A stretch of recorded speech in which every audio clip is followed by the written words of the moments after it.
Okay, Shalom. First and foremost, I'd like to give all praises, glory, and honor to Yahweh, Bahashem, Yahweh Shai, Bahashem, Makakwadash.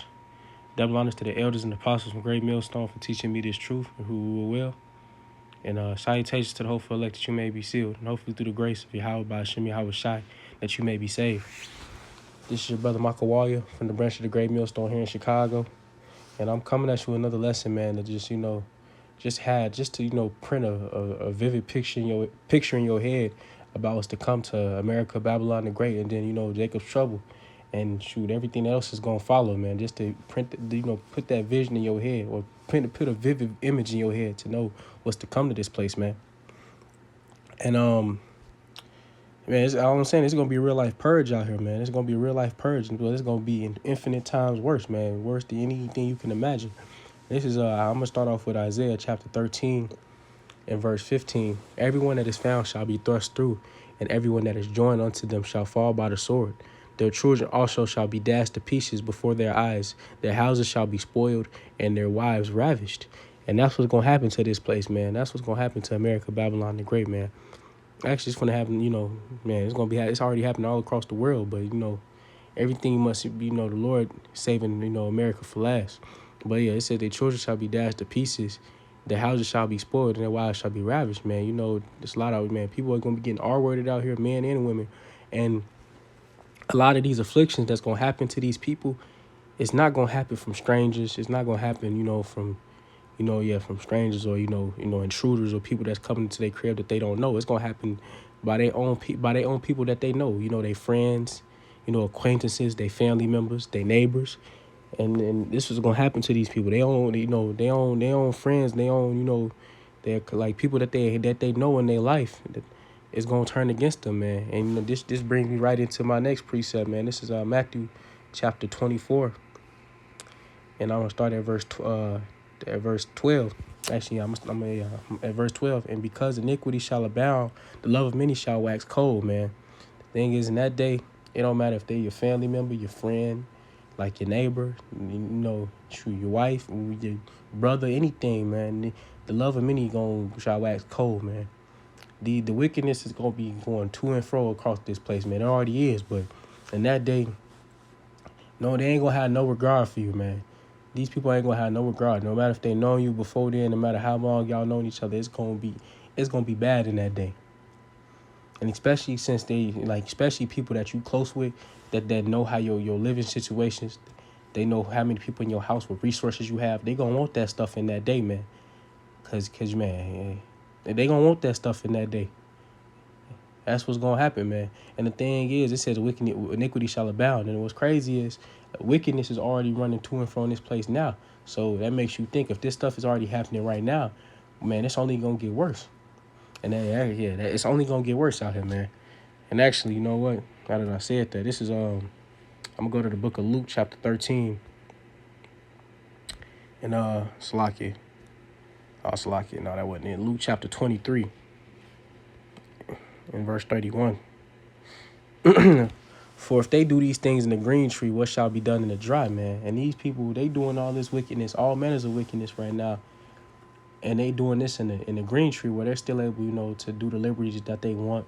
They can still go to work, please their flesh, how, they got weekends off, you feel me? And they still able to do the things, they still able to do their leisure. They still able to travel where they want. And they still being wicked. But what's gonna happen when they can't do that stuff no more? What's gonna happen when when there's no more food, they can't, there's no more, alcohol. There's no more, they can't, they can't get clean water.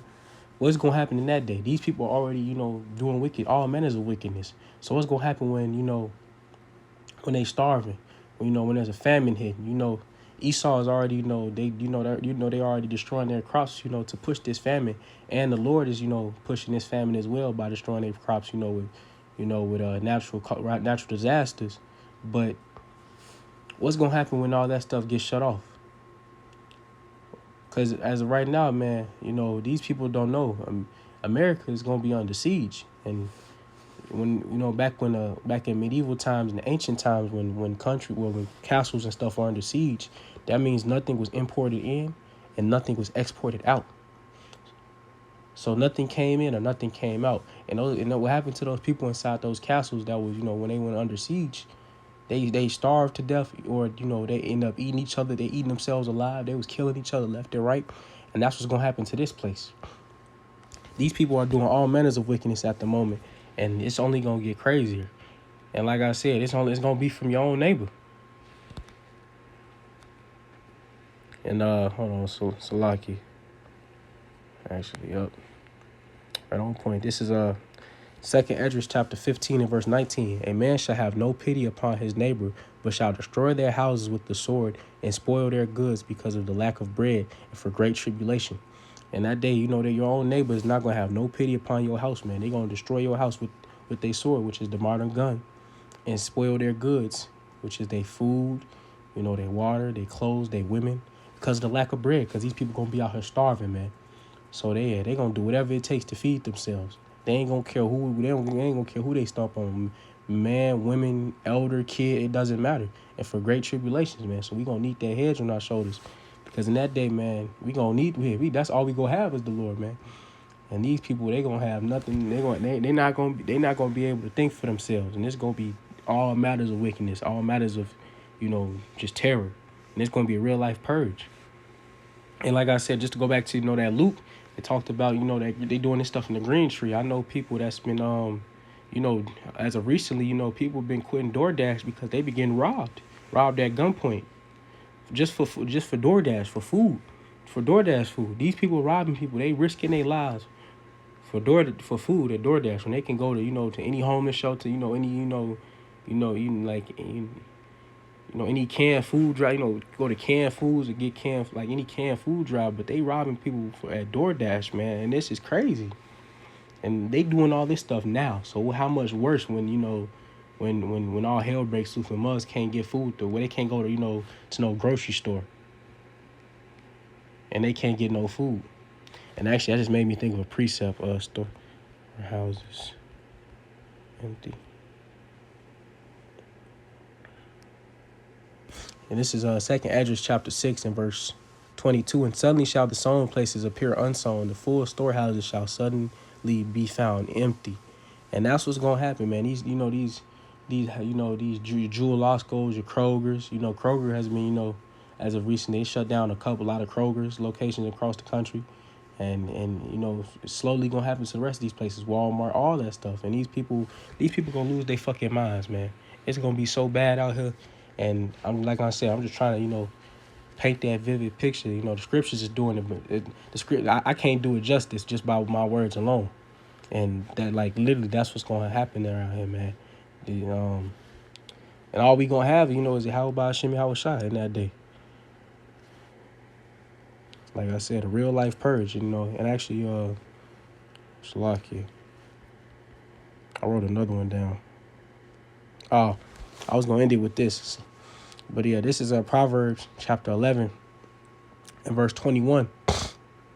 Though hand join in hand, the wicked shall not be unpunished, but the seed of the righteousness shall be delivered, man. So even though these wicked going to join hand in hand, they're going to be out here, they're going to be doing all manners of stuff, trying to, kill each other, trying to survive.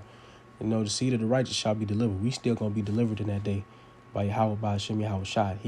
We going to be delivered. The righteous is going to be delivered. And, I hope this was edifying.